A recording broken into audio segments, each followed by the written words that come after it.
had to get over those different challenges and fears, and come to mind saying fear doesn't exist.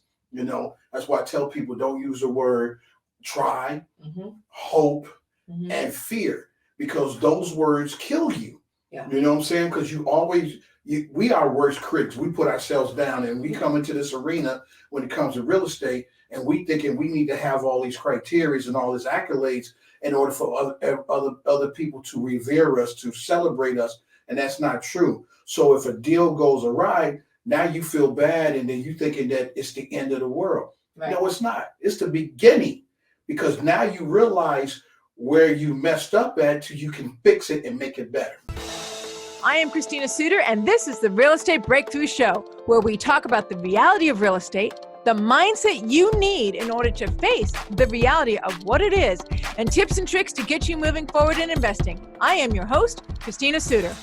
I have Thomas Chappell with me here in the studio. We actually recorded previously, Thomas.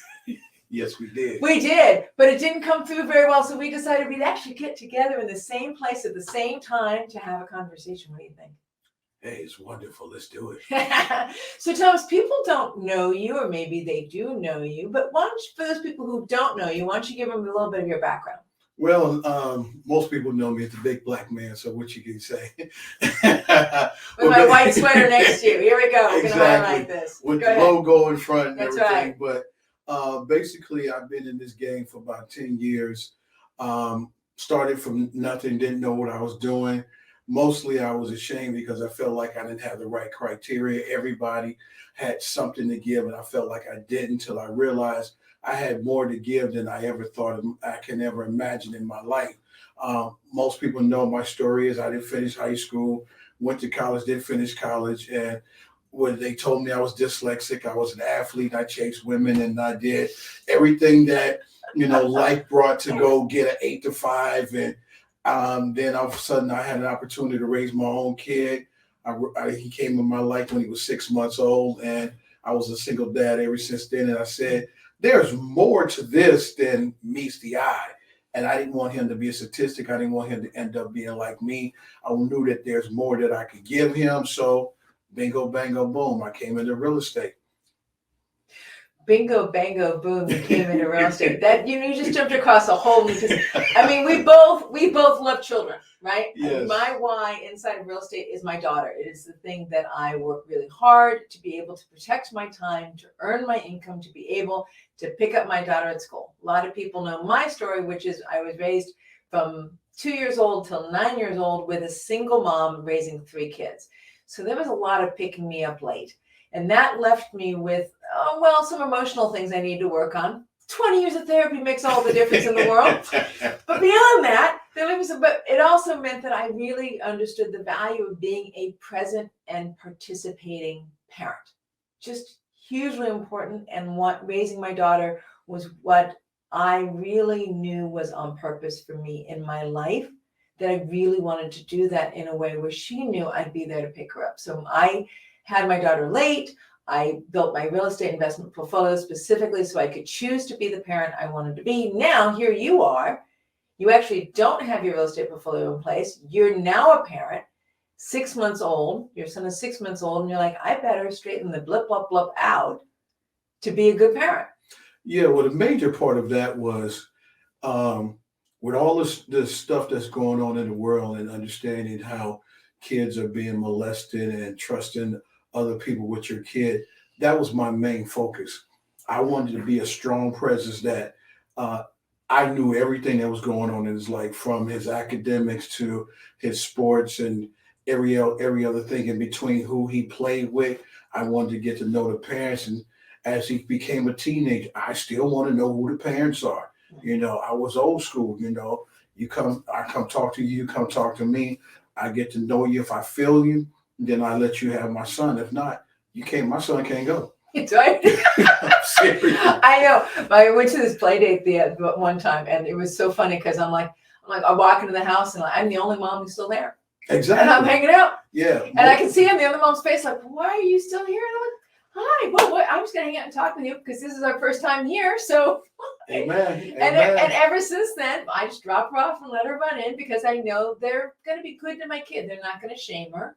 right? They're not going to put her down. They're not going to expose her to things I don't want her exposed to, whether Exactly. it's drugs, mistreatment, yelling, screaming, a truly chaotic household, any of the things that can happen inside of a family's home that you don't really know unless you hang there for a little bit. Exactly. So that was my niche. But the thing is, what got me into real estate is because it gave me the ability. Yes, that's what I want to do. To be able to spend that time, but coming in from the back door through the front door, I didn't know everything. So I end up didn't know too much about mentors and found me some mentors. I mean, the first person that was one of my mentors was a gentleman named Andy Teasley. Yeah. I took him to lunch and I spent 4 hours with him, 15, 20 minutes. We talked about real estate, and the rest of it was just life experiences, and next comes Stephen McKee and Todd Bear, who used to own the Inland Empire Real Estate Investment Club. Mm-hmm. That's who I spent majority of my time with. That's who I end up making a majority of my money, because I couldn't get anything in my name. So I was starting off wholesaling just like everybody else. But at the time, I didn't know that there was, I thought there was a difference between wholesaling and flipping, when there really isn't. They're one and the same. The only difference is, one, you get your money faster on the wholesale side, Mm-hmm. and the flip side, you get it after the property's been fixed up Yeah. and went into escrow. So I didn't know the difference, but because I couldn't get anything in my name because of my child support, I was sending them everything. And then Steve came to me one day and said, I need to see how you get your numbers, and every investor is different. Mm-hmm. So he said, I don't want this junk. So we created a spreadsheet. Mm-hmm. And then from there on, I was putting in 200 offers a month. Nice. Because he got tired of me waiting on him to check out everything to see if we could put an offer on it. Right. And he's like, here, you can write your own offers. And boy, when he told me that, it was all systems go. All systems. And for those of you who don't know Thomas, right? Right. You are incredibly good at making friends, reaching out to people, being completely unafraid. Just go, hi, I'm Thomas. Like, literally, that's what you do. You walk up to somebody and it's like, hi, I'm Thomas. And you put yourself right in front of them, you shake their hand, and you just meet them eyeball to eyeball. Authentic person to authentic person. And I think, personally, Thomas, is one of your greatest strengths. It's what you're known for. It's what you lead with. And I think it's made you deeply successful in real estate. Yeah, well, one thing that got me is I started being programmed. Okay, explain what you mean by that. Come on. Well, I might know what you mean by it, but I want you to explain. Go ahead. Well, basically, when we all come in this world and we all have some tragedies that we dealt with Right. as a child. And as a child, we carry all that into our adulthood life. And a lot of times we don't know how to let things go. Now, with me saying that I didn't finish high school and stuff like that, yeah, in the past, I used to be ashamed. Yeah. But once I got over myself and let it go, now I'm having the capability to just go talk to anybody, because we're human beings. Because you have a specific title don't mean that you're better than me. There's one thing that I can go back and say, because I have many many mentors. Mm-hmm. But the one thing Stephen McKee told me, he says, Thomas, when I listen to you speak to white people, you sound like, and he said a different word, you don't know what you're speaking about. You know, Stephen. Yeah, I know Stephen. He's very front. He doesn't cut you any slack. He's just going to tell you exactly the way it is in his brain. It's going to come out of his mouth. Now, Stephen's like you and me. Exactly. He's ADHD. I don't know if he's dyslexic as well, but you and I are both dyslexic, right? So, and I know he's right up there with us. Yeah. And so then he came back and said, but when I see you talk to Black people, I get it. It's a different demographic. Right. So that's how the Black Inland Empire came about, because he wanted to start a Phoebe chapter. Yeah. But in his own right. That's right. And I was the first guinea pig and so forth and so on. But with those tools, was able to launch me to go talk to anybody, no matter who they are, because they just an individual like I am, and the only thing they can do is say yes or no. Okay. So I wasn't afraid anymore. So I'm going to jump on a topic that's a personal passion of mine, but I don't talk a lot about on the show. Personally, I feel like you really need to have a very strong mental awareness, emotional awareness, a solidity inside of your being. And that comes from personal growth work, journaling, maybe meditation, dealing with your childhood issues, being able to do, I mean, I've done literally 20 plus years worth of personal growth work. I've done 2 different styles of workshops all the way through the system, 3 years at least each. I have a master's in spiritual psychology. I've done regression work. I've done energetic work. I've done meditation. I've studied meditation, 2 different forms of meditation. You know, I have spent so much time developing an awareness of me. What makes me happy? What makes me joyful? What is on purpose? That now I'm not afraid to talk to people. I, like you, I'm like, hey, are you a human being? I'm a human being. Let's have a conversation. Like it allows me to just roll forward and just engage in the world in a way where I'm not afraid and I'm not judging myself and I'm not shaming myself. And when a deal goes wrong, because it will go wrong. True. Right? Everybody has deals that goes wrong. I like to compare it to baseball. Right? Baseball, right? Batting average. Right? If you hit 4 out of 10, is that a good batting average? I don't know because I don't follow baseball. You don't follow baseball. Okay, well, let me tell you, Thomas. If you maybe do you do basketball? I do basketball. Okay, so how many baskets do you make every time you go for the basket? It depends. I mean, if you're good at it, you can make a bunch of baskets. You know, if you zoned in. You know, and one thing with me, I was always a show off. I was always cocky. I was always arrogant. Okay. People say I'm opinionated. I love the sound of my own voice. You know, and I've always wanted my name in lights. That's why I wanted to be an athlete. Right. You know, I wanted my name in lights. I wanted everybody. I wanted all that.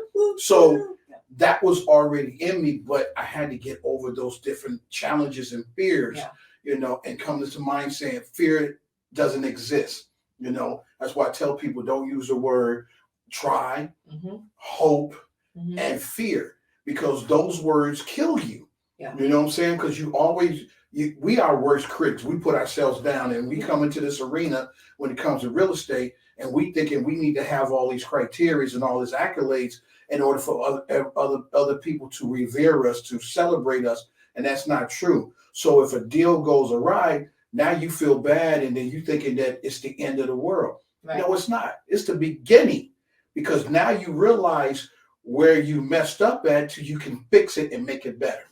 Yeah, and it does. It takes a willingness to really settle inside of oneself, one's commitment, one's integrity. Because if you have that voice yelling in your head going, you're fake, you're blah, blah, blah, you're a loser, you blah, blah, back of the bus, whatever, right? Because exactly. I was in special ed school, so I'm a loser, back of the bus. That's a voice in my head, right? And if that's what's running my day, I'm very bad at fixing a deal. Right. I am ashamed. I am avoidant. I am hiding. I am chaotic. I am overwhelmed. I can't settle myself down to just go, okay, this thing needs to straighten it out. I just got to straighten the fricker out, because that's my job. My job is to straighten it out when it's not working well. And that's why I talk about like you talked about how it took a while for you to find yourself and really find the confidence in yourself. It took me years. Maybe you have, maybe your child was better than mine. I don't know. Just saying, I had my mom, I had, lots of da-da-da. I had, my special ed school, I had judged, I was bullied, all of this stuff. And it does, at least, to self-doubt. But to be an investor that can ground yourself in when a deal goes awry and wait until your brain goes, here's the next step. And then have the capacity to implement it. Exactly. Exactly. That's why no fear, no try, no hope. So it took your 6-month-old son to go, you know what? I'm really going to figure this out. Yes, because the thing of it is that I have a responsibility. I have somebody that's going to look up to me, and I need to influence that person to become the best of themselves. I don't want to live vicarious through them and make them do the things that I did or wished I could have accomplished. You have your own life. Now, his name directly after me, because I wanted to be like George Foreman. But the thing of it is, I wanted him to have his own identity. Right. You see what I'm saying? So I don't force him or ask him to get into this business. I let him choose what it is, and I support that, whatever it is that he's doing. Okay, so I think he's a delightful young man. How old is he now? He's getting ready to turn 20 next month. I know. It's amazing. It's amazing. And yet he is with you often. Yes, he is. You've never forced him to be with you. No. He's chosen Exactly to hang out with you. And how deep is he in real estate? He's not, I mean, he's one of those teeter-totters, but Okay. he watches how I network. He knows when I go out in the street, just in random, I could be at Wally World and I can strike up a conversation with somebody. And Yes. it necessarily don't have to be about real estate, but eventually it will go there. You know what I'm saying? Hey, how you doing? Blah, blah, blah, blah, blah. And we're talking about any current event that's going on in the world, whatever, sports, whatever. And next thing you know, we talk about real estate because I ask them what they do. They ask me what I do. And they're like, I thought about doing that. How you get started, blah, blah, blah. And that's how we end up conversating. So he watches me network. And I told him, like you always say, your network is your net worth. I said, you never know who you're going to run into. You know what I'm saying? So that's the one thing when you're talking about networking is being able to articulate a conversation on any given level about any type of subject and not get offended because somebody's opinion is not like yours. You know? Yeah, that's hugely important. But it's also, it's not only important in being able to develop your network, being able to talk to people, approach people, because it is how you treat your network is how you grow your net worth. Exactly. It's just that simple. They need to know, like, and trust you. Well, if they never know you, then they can't like and trust you. And so therefore, that's the sort of first and key element of networking is them knowing you. Like you described, Wally World. Hi, hey, I'm Thomas. Yeah, that's my kid over there. So what are you here for today? Oh, that's really great. What do you do in life? Oh, you're a broker or whatever. Hey, this is really great. This is what I do. And I'm in real estate. I'm a real estate agent. So integrity, being able to meet somebody first, know, like, and trust. That's how you move that. But then how do you move them into liking and trusting you? Well, we have a thing that we call perception and auras. If you give out a good vibe and you don't feel like you're threatening or, that I can't approach you, then that's how you get people to approach you. But if you're not approachable, then people stand off, don't want to come to you and everything. You have to invite people into your space and you have to invite them and make them feel comfortable. If I don't feel comfortable, there's no point in me coming into your space because I don't want to deal with chaos. I don't want to deal with chaos. Yeah. So you tend to stay away from those who don't invite you and you draw near to those who do invite you. And whatever happens in the between, you never know what the type of relationship you'll get out of it. Yeah, especially if you're not judging people. Exactly. I mean, it's like you can, and I just want to highlight this because this is another personal passion of mine. The difference between judgment and discernment. So we're in this workshop and they talked about it at this workshop, like you're standing on the tracks and a train is coming at you full on. You can see the headlight. It's coming right for you. What are you going to do about it? Are you going to stand there and swear, that wheeling train, I'm so pissed that train's coming at me, blah, blah, blah. And you're still standing on the track. Just saying, have you noticed? Just as you stand there complaining, you're still standing on the track. Exactly. But if you discern there's a train coming at you and you go, I just don't want to get hit. And you walk off the track. You just take 3 steps to the side, maybe 10.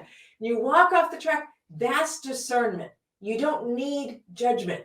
You don't need upset. You don't even necessarily need fear. Just saying, you don't even necessarily need fear to be able to discern how to stay safe, accomplished, and integrated in your life. You can just discern. But the funny part about that is that one, we are our own worst critics. Oh God, yes.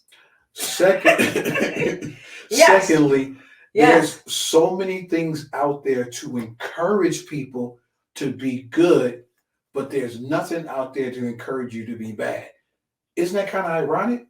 Yeah. Nobody has to encourage you to go do something stupid, but they have to encourage you to be the best that you can be. Just like I told my son, I said, you don't love yourself. He said, yes, I do. I said, no, you don't. He said, yes, I do. I said, no, you're misunderstanding what I mean. What I'm saying is that when I say you don't love yourself, because you didn't do your very best. You know you didn't leave it all on the field or on the table. Right. You know that you could have did something better. Something more. Exactly. Something truer. That's what it's all about. We already put ourselves down, so we already are standoffish. And if we come connected to somebody in that same arena, we push back because we already know we don't want that kind of confrontation. But if we are so open, we will revere that and accept it and embrace it because that person's got something that I need to make me better than where I'm at, can teach me something, or I can teach them something. So when I told him, I said, you don't love yourself because you know you didn't complete. I said, there's a difference between transitioning from a child to a man, because a child's going to wait for somebody to give them direction, where a man is going to find his direction. And I'm not talking about just a man itself. No, it's a grown-up. Exactly. You sense of the word. Yeah. You're going to go find different ways to get what you need instead of waiting for somebody to tell you what you need to do. Now, if you can't find in this with technology the way it is, your friend is Google and YouTube. You know what I'm saying? So you got a friend right now. They're going to give you a generic based on what you're looking for because everybody's got a price that they're selling something for. But they're going to give you a taste. And then you go find the rest of it from somebody else. That's why it's important to have a mentor. Not only what a mentor is somebody that's older than you and smarter than you that's been there and done that. That's how I got where I'm at because I have a barrage of mentors. Here's one right here, and I know when I first met Christina, she was like, I got to bless you first. I can't bring you into my inner circle if I don't bless you. It's true. So I know I had to let her know who I am, and then it took her a minute to put, this on her board of list of all, because I would tell Black Empire Real Estate Club. Absolutely. It did take a minute, didn't it? Yeah. You had to remind me like 3 times, I think. Exactly, because when Aaron was alive, he said, Thomas, really? A Black investment club? I said, yes. What's wrong with that? And I said, if you want to complain about it, talk to Steve because he the one came up with the name. Serious? Steve came up with the name? He did, seriously. You know. Leave it to Steve. I gotta love him. I really do. I love him because I respect how upfront and direct he is. You know exactly who he is when you meet him, and he stays that person the whole time you know him. Yeah, and this is why you guys like me because I show up all the time, and not do I only show up, I'm always engaged. Yeah. I'm not showing up and twiddling my thumbs waiting for you to tell me what to do. Yeah. I'm going to get engaged. So when I go to these meetings, I see people sitting down, I don't say the right word, but why are you sitting here? Why not you up and mingling? Come here, let me take you around and show you to some people. And you do. This is the organizer. This is who you need to meet. This is who you need to talk to. Yep. If you need help, because this is her meeting. Same thing I did with Bill Tan. So that's how you do your network. Most people don't understand is that there's only 2 ways to market yourself.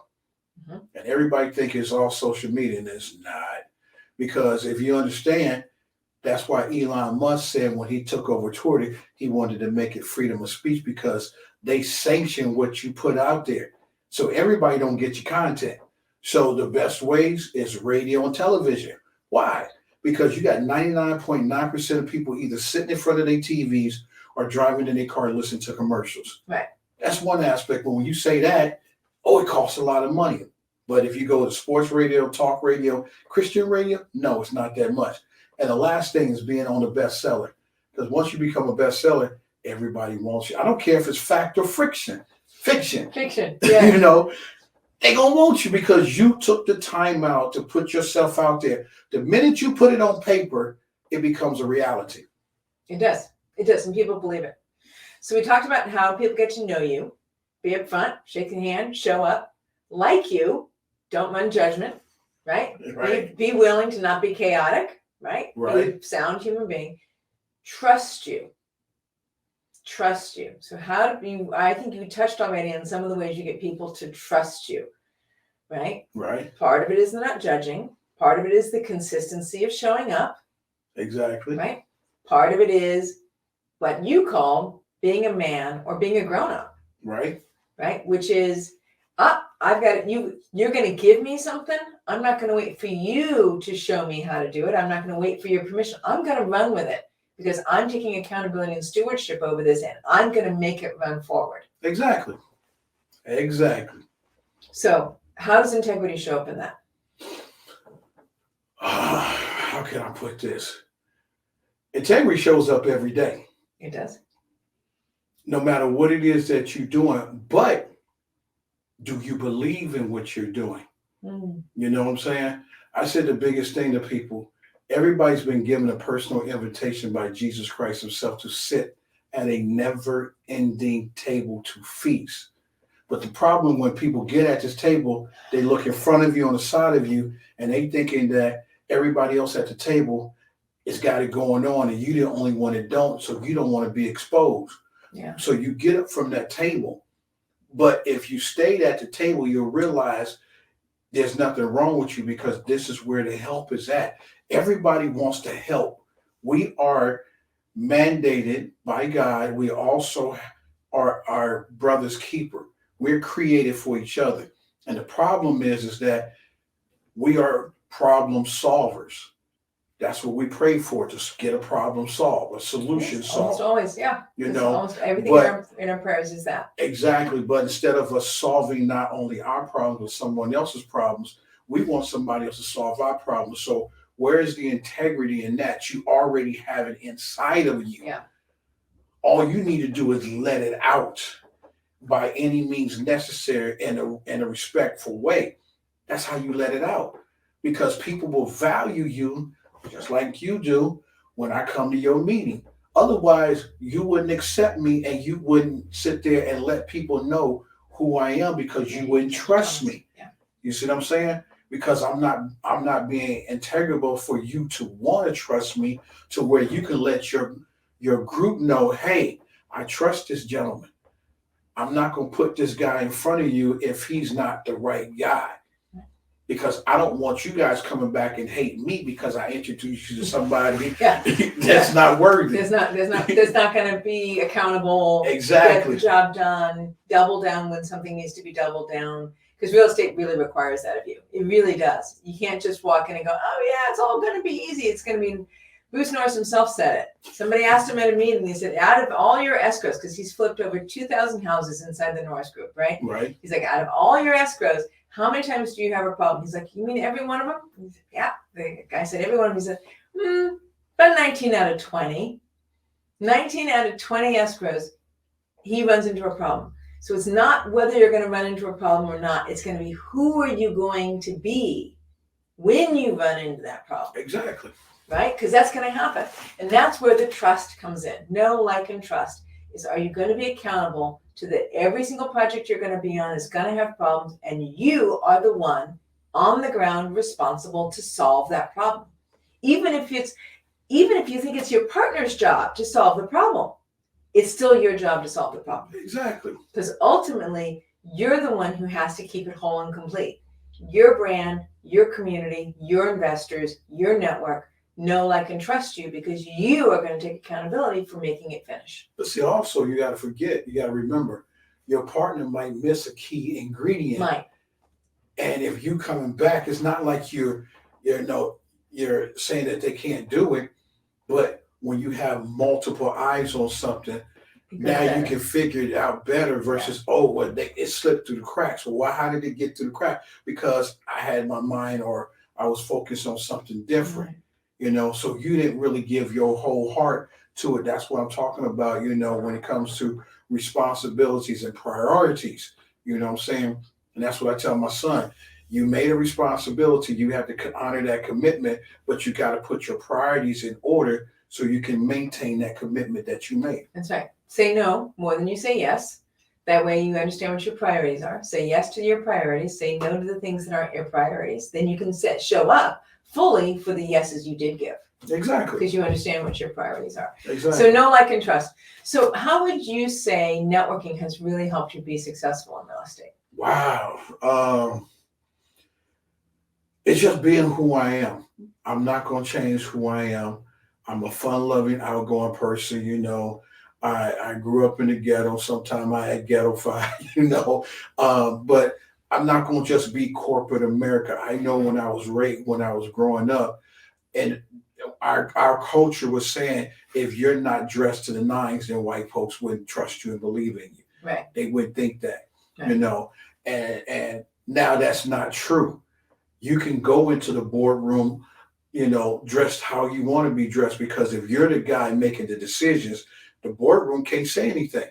You know what I'm saying? Now, if you're not the guy making decisions, now you need to learn how to become the guy to make those type of decisions and whatnot. So it's like it takes you a step further because of all the different people that I have in my network that I interlock with and we grow with, you know, on different occasions. If I come across a deal that I know I can't get, I know I can call somebody up and say, hey, do you know anybody that might or would buy in this area? You'll say, okay, here, call this person, call that person, or yeah, I'll do it on, you know, and you'll be able to share the proceeds because they know they're going to give you a finder's fee if they take the deal. That's just how it goes.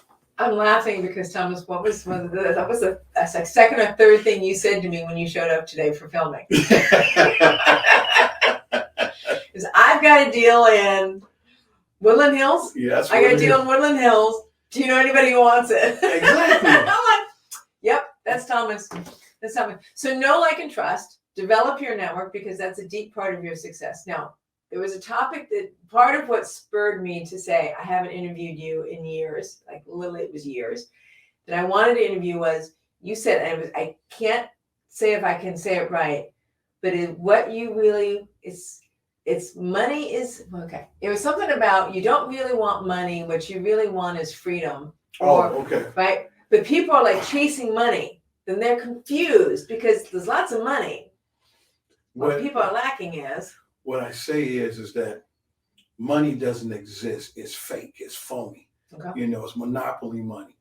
But money doesn't make you rich. That's why the Bible talks about for the love of money. For the love of money, right. You know, money's not evil. But when you have more money, you have more options to spend. That's what money gives. That's what's going on in the world right now. You know, so with the bank in Silicon Valley, what they're doing, they printed all this money to recap. Your president saying that he's going to take taxpayers' dollars and send it to the Ukrainians. They're not going to get it. It's those companies that's going to get that money, not the Ukrainians.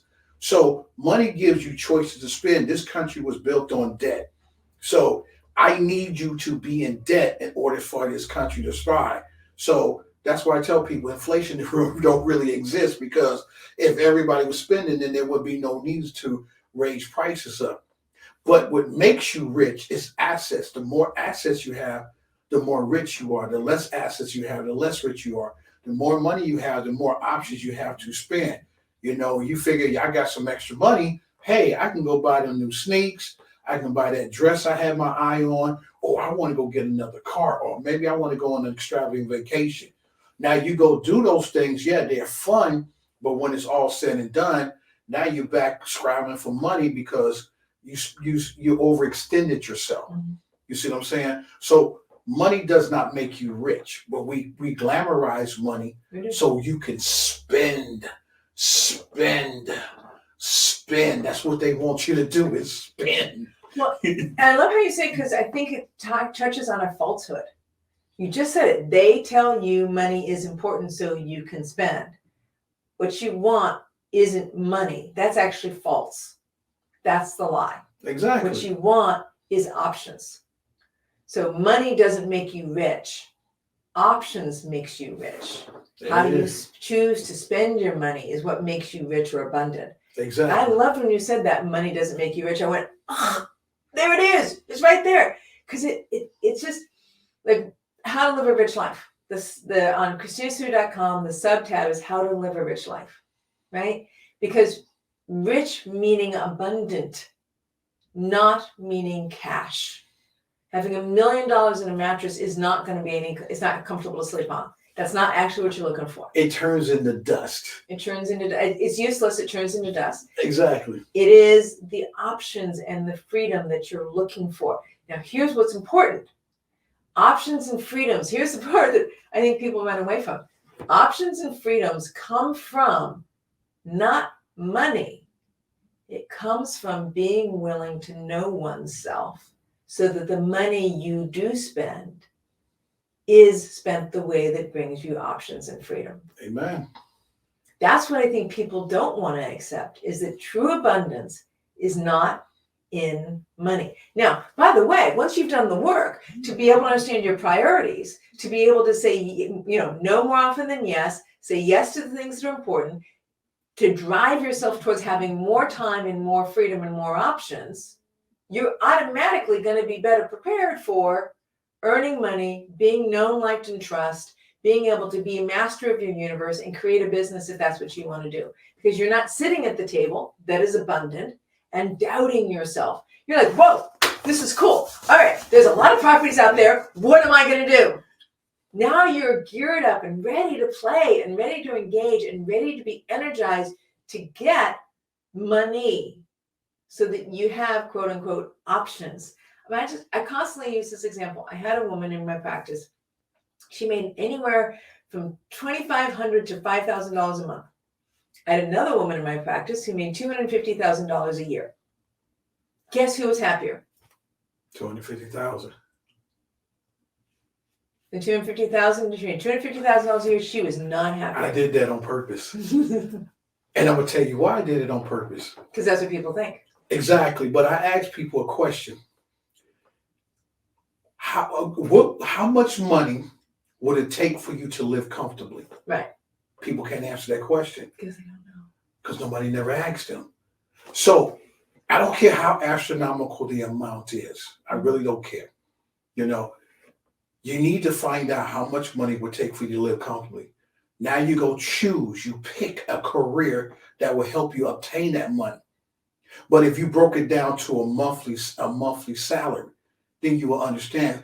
The reason why I say that is because I want to be able to live comfortably to where if I get on the phone and call the airport, because I'm saying, I want to go to Hawaii today. And I said this last Thursday. Yes, you did. I want to go to Hawaii I want to go to Hawaii.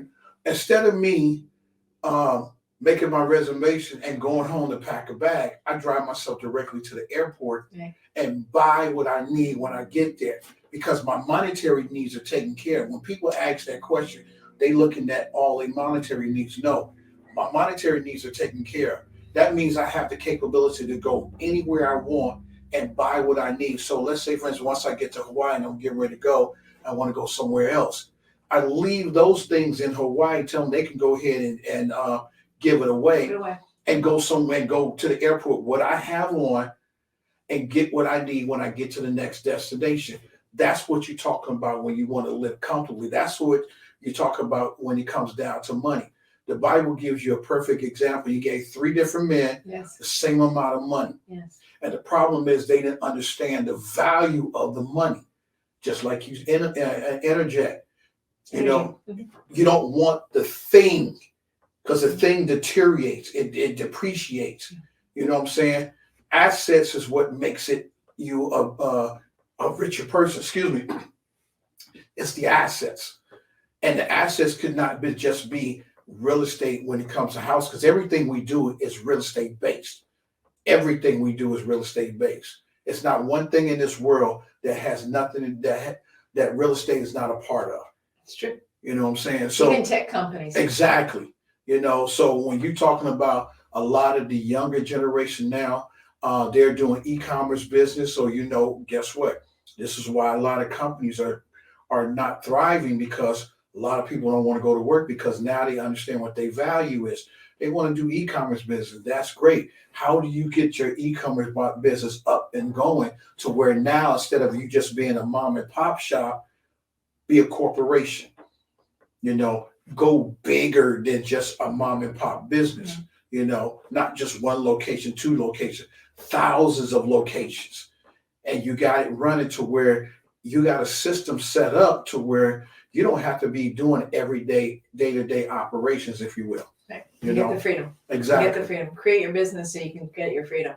And even that business, even a tech business, each of those people that are working for you are in a piece of real estate somewhere. Exactly. They're sitting somewhere in a shelter, and that shelter is generally called real estate.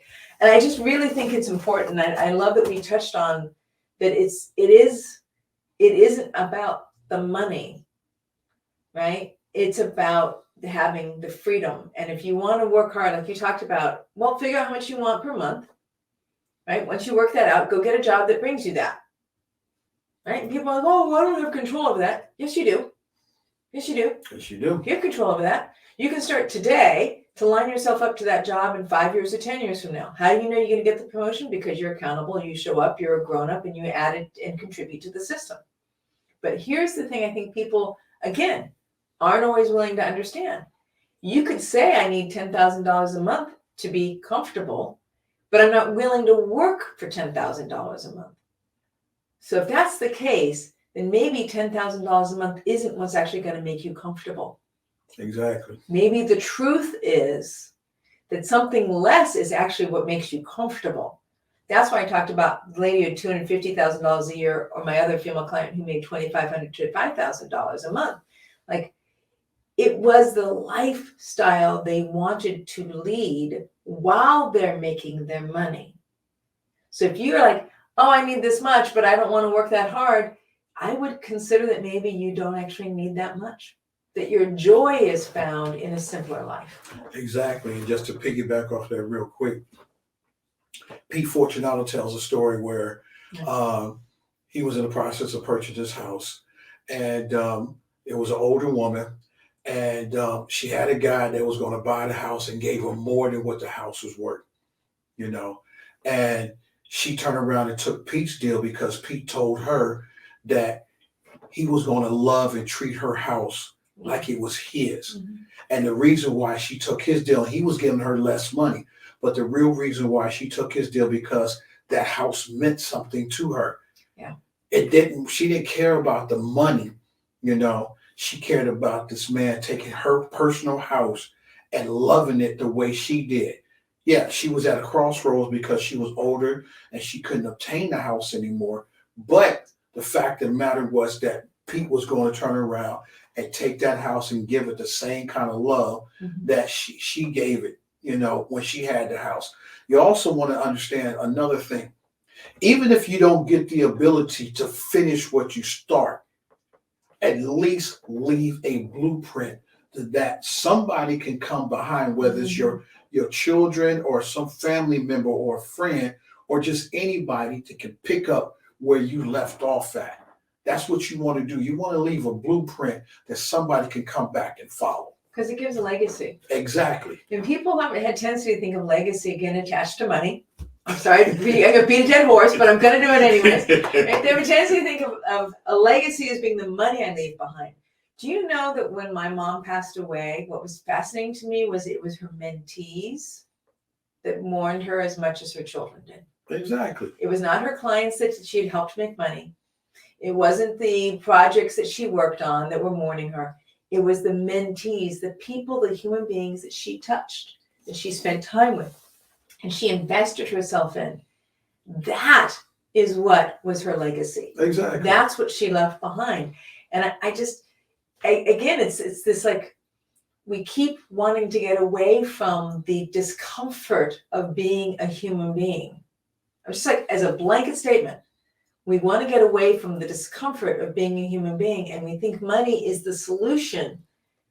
When I say the vision in your head, people are like, oh yeah, I just want to have enough money too. And so, well, what if you had the right to do that now? What if you had the right to be at peace now? What if you had the right to do what you loved now? What if you had the right to be a good parent now? Because you arranged your life as the true owner of your own life and your own being. That's true. But you only know that freedom when you dig in, you do the work, and you realize either you're connected to God, a greater source, right? That's right. Clearly you're connected to God, a greater source. I meditate, I'm connected to a greater source. Or like my sister, who does not believe in God at all. If my sister's watching this, sorry, you're just going to have to deal with this, my dear sister, who doesn't believe in God at all, but who believes in being a good person and showing up. And that brings her the joy that she experiences in her life and served her well, it being good at networking, being recognized in her company, being VP of the company that she was in before she retired, and feeling like she left a legacy of all the people she touched while she was in that job. Exactly. So you don't have to be connected to a higher source. I personally think it helps a lot. Just saying, not to pitch anybody's religious beliefs or spiritual beliefs, but understanding that there's a greater good you can contribute to, and that there's an abundance out there. There's a lot of people and a lot of life, whether it's God-driven or not, that you have access to that because you're not afraid. Because that's really what we're looking for. That's what we're looking for. We're really looking for peace and not being afraid. I mean, because totally we all connected to each other, some shape, some fashion. I say this, you know, I don't care what people believe. I'm going to tell you just like this. 2 months ago, a 24-year-old man died on the football field, and the whole entire world saw it. No. If they had never resuscitated this gentleman, they would have had to pronounce him dead on live television. But they resuscitated him and they transported him to the hospital. And in the transport, he died again. And if they hadn't resuscitated him, they would have had to call him DOA, dead on arrival. So what that tells me, whether you want to sit there and say that God is not real, that is real. There's no way in heaven's name this man died twice and came back to life. So you can say what you want to say. But the other part is we know inside of us, there's more in us. How do we bring that out? Is that we connect with other human beings, energy for energy. Yeah. If we take off this clay body, we're nothing but a ball of energy. So if I rub my feet on this and I shock her, I'm transporting energy from energy. You know what I'm saying? So this is how we connect, is that we're energy. And in that energy, that's what, I'm not naive. I know people do stupid stuff, but personally, I don't believe in racism. I don't. Because when this man died, the whole entire world decided to come together and pray for this young man. Same thing they did with 9/11, Katrina, the whole 9 yards. When there's tragedy, we interlock and come together and work together. Yeah. Once the tragedy is done, then we go back to status quo. You see what I'm saying? So that just goes to show that we're connected. Has nothing to do with her skin color, my skin color. It's the fact is that we're connected at some shape, form, or fashion. What connects us together is because we're both doing the same thing, which is real estate, you know? And we're human beings living in a body trying to be good people. And we love what we do. We do. And we connect, you know? And it's not about, oh, well, she's got more years than I do, or, you know, I connect better. No, it's just that we working together for a common goal. We in the same boat, looking to reach the same destination, going our own separate ways. Hopefully we can meet at the end. Yeah. That's it. Yeah. And support each other along the way. Exactly. And it's just, I you know, I talked about discernment, right? I feel the same way. It's like, and I forgive me for saying this, and maybe I'll piss some people off, right? But I really do believe that we're not conscious to our righteousness. We like being right. I'm right, you're wrong. You're right, I'm wrong. Guess what? Whether you're right and I'm wrong, or I'm right and you're wrong, those are both games of righteousness. Exactly. Calling yourself wrong, by the way, is also a game of righteousness. Why? Because I'm right, then I'm wrong. And you don't have to play that game. No, you don't. You don't have to be in righteousness. You don't have, forgive it, politicians. I didn't say that. We don't have to be in righteousness, right? In order to win people's point of view, why don't you win them because of your authenticity, because of your directness, because of your character, because of your integrity? Righteousness, in my opinion, does not add to the value on this planet.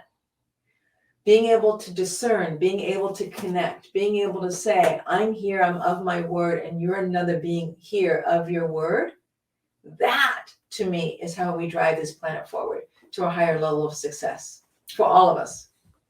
Okay, Thomas, tell me about your clubs. You have 3 of them now. I have 3. 3 clubs. 3. 3, yes. 3. So I have the Black Inland Empire Real Estate Investment Club. Right now it's on Zoom. I haven't been live since the pandemic started. But right now I'm on Zoom, and basically I bring the cast of characters to speak on my club, and we network and talk. Matter of fact, Christina will be on the 19th of April of this month. This year. This year. Yep. So she's going to be on, and I have a bunch of other people that's going to be on as well. Matter of fact, I'm hoping. Well, I'm not hoping. Take that back. I know for a fact in June I will be having the mayor of Eastville on my club, and that's amazing. That is amazing. I got a mayor coming to the club. I know, I love it. I love it.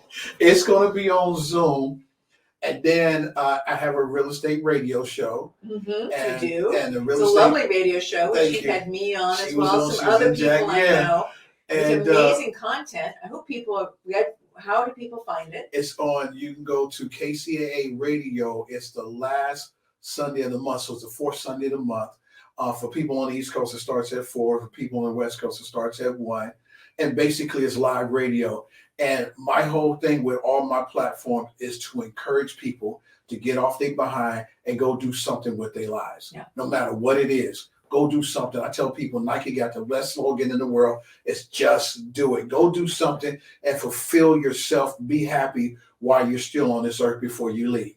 So I have the radio show. You can go to YouTube's, Roku, Amazon Stick, Apple Television, Spotify, everywhere. Mm-hmm. It's on the NBC affiliation, so you can go there. The Real Estate Investment Club is the third Wednesday of the month. So people on the East Coast starts at 9 on Zoom, and then people on the West Coast, it starts at 6. And same thing there. And then I end up doing another club called I3 Social Club. Mm-hmm. Now, the I3 Social Club, I started to, it's like a nonprofit, and I'm encouraging people I'm helping people because I like giving to be better in themselves and what they're doing in their business. So I'm helping them get their business on track, so that's what the I3 Social Club. So at this point, I got the mayor of Eastville that's going to be on all 3 platforms. Yes. I just got to get him, give me a date. I gave him the date. I just need to get his info so I can start promoting him, stuff like that. So the I3 Social Club, most of the stuff we do in person. We just had, last month, we had a mixer, and the stuff that we doing at Ghost Kitchen. I don't know if you ever heard of a Ghost Kitchen. I don't know if you ever heard of Mr. Beast. I've heard of Mr. Beast. Okay, so I have the license right now to do a Mr. Beast restaurant. I got one already, and I'm working on my second one. Wow. And then I'm looking at putting on some concerts. I'm also part of the Inland Empire Musical Hall of Fame. Oh, I'm doing a whole lot of stuff. It's like I can't quit because this is what I asked for. Yeah. You know what I'm saying? And because it's not just only real estate, everything I do is real estate, but you have to have multiple streams. Yeah. You can't just rely on one income. And that's what we were taught. Go to school, get good grades, go to college, get you a good job with benefits. Get one good job with benefits. Exactly. Yeah. So if you understood Robert Kiyosaki's book, mm-hmm. he didn't talk about his dad being poor. He was talking about his dad being educated poor. You know what I'm saying? Yeah. And there's nothing wrong with the education side, but the highest degree you can receive in the world is a PhD. There's nothing out there after that. So you're capped out. That's why you have to have multiple income streams, because in today's world, you can't just live off of one income. Well, you can't live off of just one income. It's also not built the same. The exceptions of companies are not that you're going to stay with them for 40 years. And again, I just, and this topic, I want people to follow what they're passionate about, and what brings them fulfillment is going to bring you cash. Okay. And I don't mean that, like, don't be silly about it. Like, oh, gee, I love building sandcastles. Well, you can build a business around building sandcastles. So I'm not saying you just build sandcastles. I'm saying you build a business around it. Exactly. Right. So it's about driving yourself forward so that you create what you want to create, that you're engaged in what you want to be in, and don't resent that you actually need to physically show up on this planet and get work done. Just get the work done. Just get the work done. If you want to build a business out of building sandcastles, I know people who get paid to do that. Exactly. I've met those people on the beaches building sandcastles. There's even sandcastle competitions. Did you know that? Yes. There's sandcastles, and they're beautiful and they're amazing. And people put their business signs in front of them because they're building a business around what they're passionate about. So let's not get confused. I'm not saying you don't work. I'm saying you work, but work on what you're passionate about. There it is. So Then you get paid for that. the last couple of things is Okay, that go ahead. I'm embarking on starting a real estate television show. Nice. Yes. Nice. And to get in touch with me, you can call me at area code 404-844-1828. Once again, that's area code 404-844-1828. Or you can email me at my first name, last name, 33@yahoo.com. Once again, that's THOMAS, C like Charles, H like Harry, A like Apple, P like Paul, P like Paul, E like Edward, L like Larry, 33@yahoo.com. Thomas Chappell. Thank you, honey. You're welcome. So appreciate having you on my show. This is Christina Suter on Real Estate Breakthrough. You can find us on Amazon TV, Roku TV, Apple TV, iPad. I've got what's it called? All that stuff. Okay, whatever it's called. You can find us on those platforms, but mostly you can find most of my information on Instagram. So make sure that you check me out on Instagram. Thomas, thank you so very much. You're welcome. Thank you for having me. Love you. And me too.